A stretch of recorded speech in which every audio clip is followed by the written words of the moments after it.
Foot things are absolutely amazing. They're called foot orthotics, and they like keep your bones straight in your feet, so that when you're developing, when you're growing, you know, your feet can kind of be moulded to the right alignment. Because like I've worn them since I was 9, 10. So like still needing them now it can be really pain. Because like I can't wear nice shoes, but I just think as long as I can walk, as long as I can get around on my feet, it don't really matter, does it?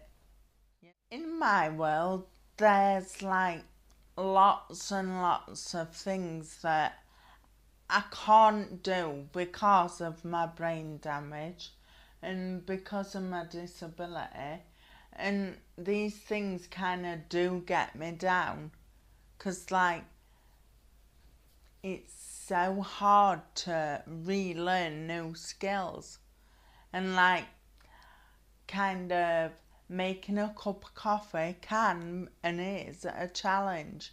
Some days I'm okay doing it, and other days it's just like, get out of my space, I can't do this, leave me alone, just make me a drink.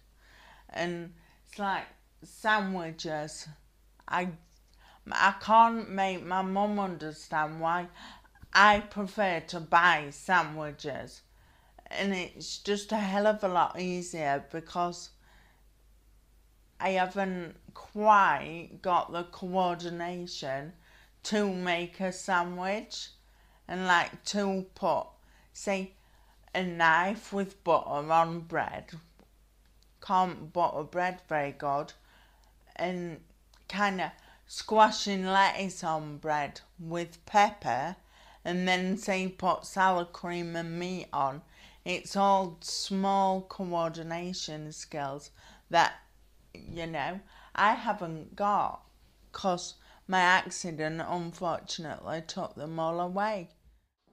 I think I have like many things that I can't kind of do physically, and I do really, really need lots of help and support when I kind of get ready to go out to meetings and conferences and like to my radio station, because like I have to look, you know, the best I can, and it's so important to me that I do wear makeup and wear jewellery, and then I wear nice clothes, shoes, kind of, I can't really do heels because I'd just be flat on my face, because it just kills me shoe shopping.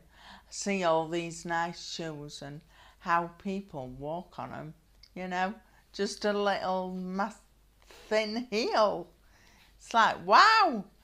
And like another problem that I do have when getting ready to go out is like doing buttons, putting eye makeup on as well. It's kind of dodgy, because like I only have limited skills within my hands, so like I have to like miss out on the little tiny kind of bit where you put glitter on the eyeshadow, because I can't do it myself. It's really hard.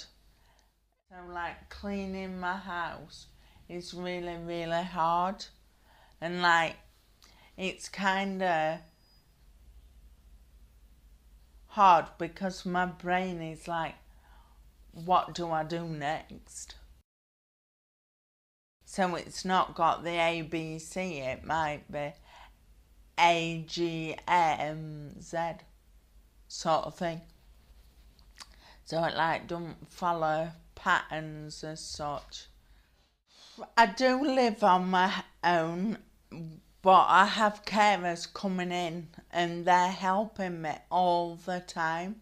And actually achieving something like putting my washing in the washer, yeah, taking into account the colours, taking into account the material and maybe the temperature of the washer and what cycle to have it on, is kind of, if I meet all those, say, 4 or 5 things and get them all right, I've done really well. It's like the ABC of putting the washer on. It kind of does get pretty sticky and confusing sometimes because my head kind of might understand it one day, but then the next day it doesn't understand it because of the memory problem in which I have, so it's like forgot what it was learnt. I think the most useful appliance that I have or use or, need to get by is kind of my scooter, yeah? It's red and it's got 4 wheels and it does 6 miles an hour and it takes me to the village to buy all my shopping. Sometimes I go to the pub, but I just drink shandy, because I've got to drive home and that. And I think without my scooter, like, it's like taking the legs off someone who can walk, because my scooter is my legs, yeah? Because it walks down the village and back home with all my shopping.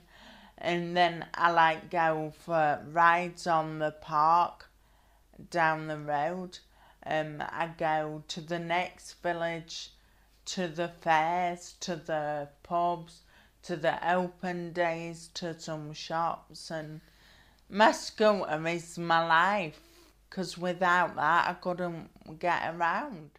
I have to depend on people to drive me about, like my mum, my dad, my sister, my carers, and it can and does become an issue when I haven't got transport, because I'm an out and about girl who likes to live life to the max despite having a disability that does all it can to hold me back.